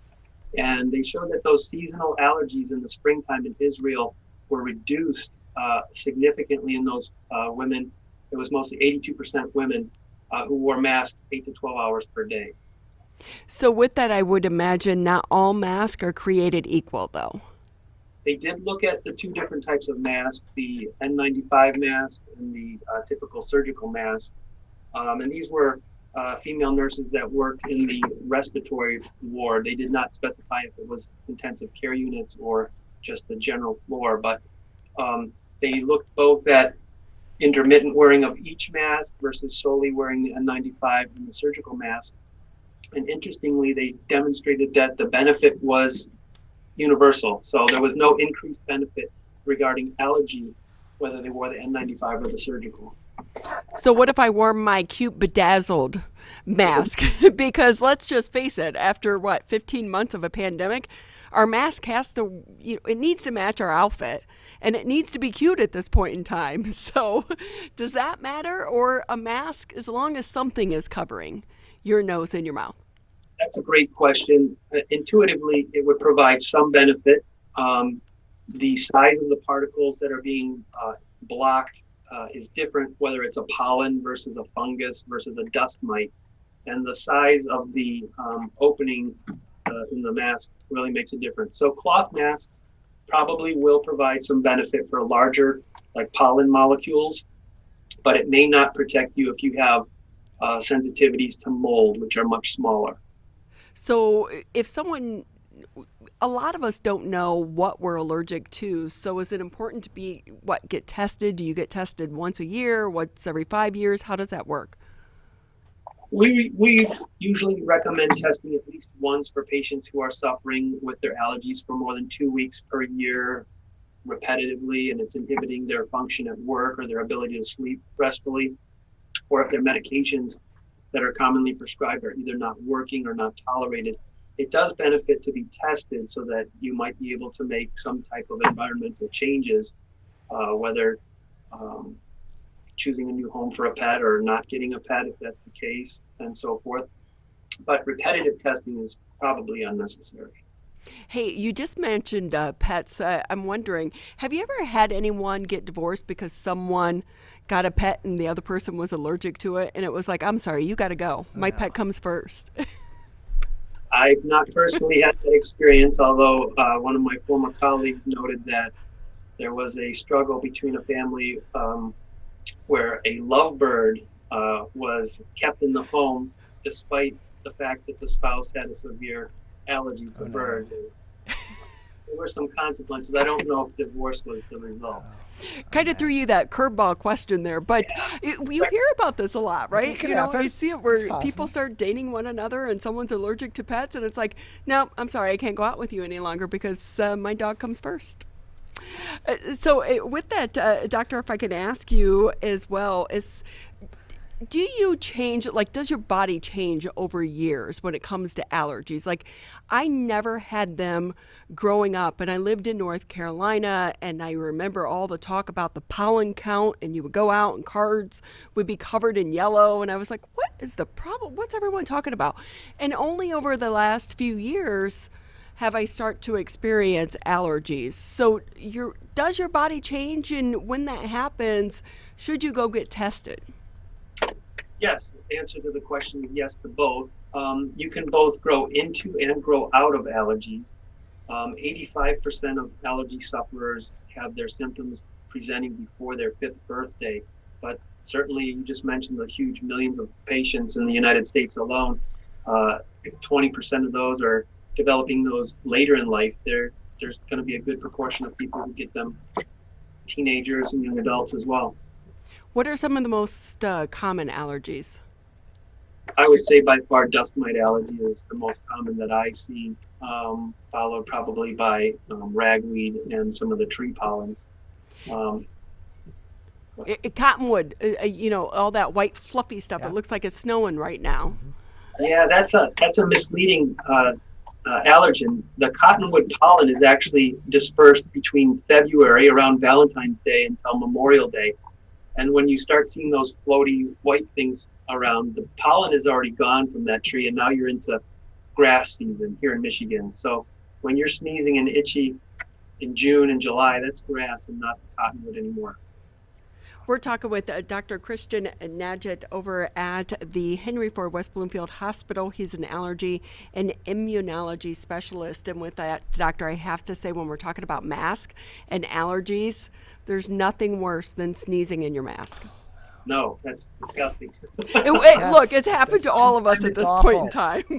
And I remember the first time you're like, it was almost like you were looking around like, did someone see that? But we've all experienced it. It's not a good thing. Well, it is a good thing because that's the purpose of diminishing the spread of viral illness. So it caught what your hand wouldn't have caught, or your elbow. Right, yeah, the elbow is the kind of the new thing, right? And so with that, doctor, too, do you anticipate, though, that you're going to see fewer implications of allergies this year, or fewer visits from people with allergies like we did with the flu? I would expect that. However, there are probably just as many patients coming in now stating that their allergy symptoms have been worse over the last 6 to 12 months. And so it's difficult to, say that the masks will entirely eliminate allergy symptoms. It's hard to predict. And people are not, wearing a mask 100% of the day. So if you open that window, open that door, and your mask is not on, you've been exposed. So you're going to be exposed to these pollens at some point, but reduction as much as is realistic is helpful for those patients in whom a mask will benefit. And for those of us that are lucky enough not to work in an environment where we have to wear a mask for 8 hours a day, because the study was with people wearing a mask all day, we are typically putting it on and putting it off, so maybe it's not going to have as great of an impact. Exactly. And doctor, when you just kind of mentioned medication, we see so many of these commercials for the over-the-counter medications. Should people take them every day, or is it just when they start to experience, the side effects of allergies? Great question. With regard to the nasal sprays, they work best if you use them continuously. So the nasal sprays do not work rapidly, and so if you're only using them when your symptoms arise, you're missing all of the benefit.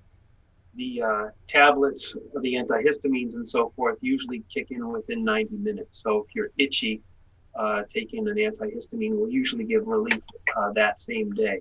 But the nasal sprays like the Flonase and so forth, those need to be taken every day to be helpful. So when you say every day, is it just every day during the particular time in which you're experiencing, the effects of your allergies, or is it every day, every of the month, all year long? Another good question. So if it's, let's use tree pollen as an example, I usually recommend to my patients to begin using their nasal sprays the 1st of February and continue all the way until probably the 2nd week of June.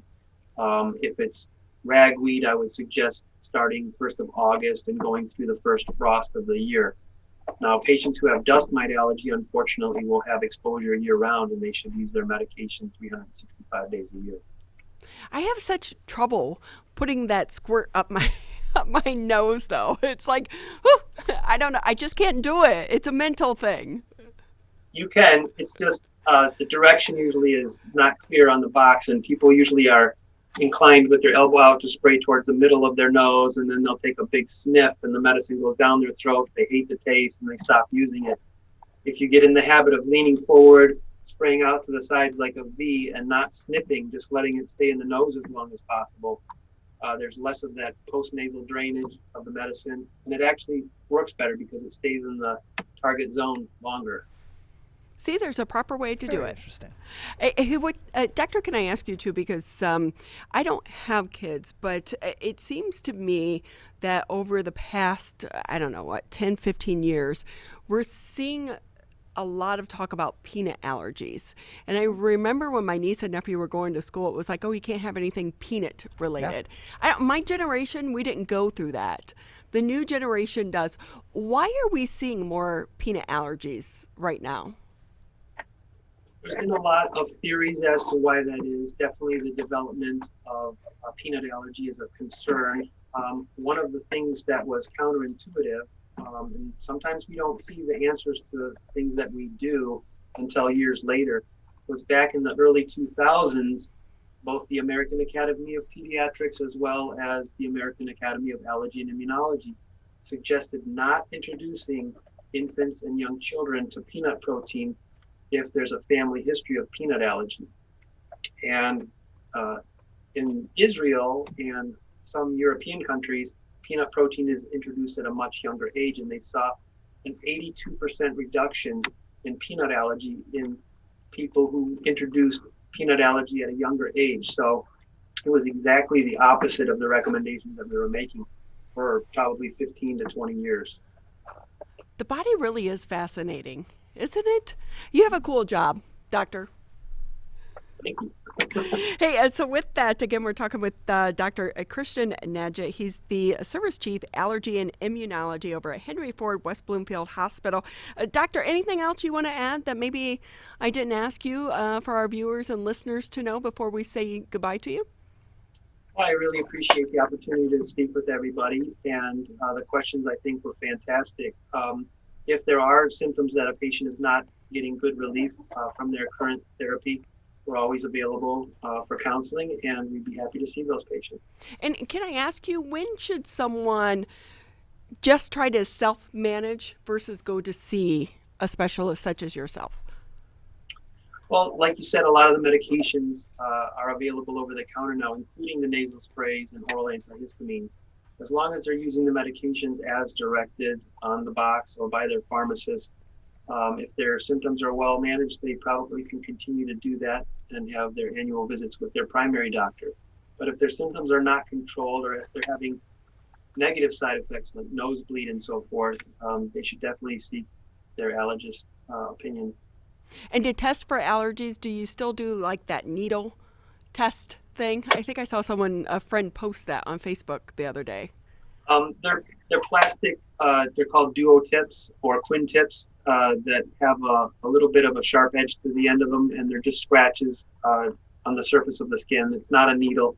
There are blood tests that can be done for certain patients if the skin testing is not appropriate, but most often it's just a scratch of the skin, and it's usually well tolerated and forgotten within an hour or so. Oh, so you don't have to walk around with puffy, welted skin for a few days, just an hour or two. Most often not. Doctor, we so appreciate your time today. Thank you. Thank you so much. Again, anyone, if you do have allergies, so the newest study is saying that if you wear a certain mask, it can help alleviate some of the symptoms. But of course, you need that mask on for several hours. And are you going to, especially now, the mask, like our restrictions are lifted here in the state of Michigan, everyone is getting rid of the mask. Yeah, we're starting to feel free. We're starting to feel, open and back up in our faces, back out there without the masks. But, for some people, it's still beneficial. And I think we've learned that not just with COVID, but with seasonal flu and the common cold. In those cases, kind of going down over the last 15 months or so, that these masks can be effective for things that are not COVID-19 related. So it's all on an individual basis, and I think that we'll start to see masks more regularly as time goes forward, even after COVID-19. So with that, my internet is down yet. Again, not sure, but I believe we're coming to the end. So we want to say thank you for tuning in to the Thursday edition of the Megacast. We'll be back here bright and early Friday, 10 a.m. Thank you for hanging out with us for the Megacast.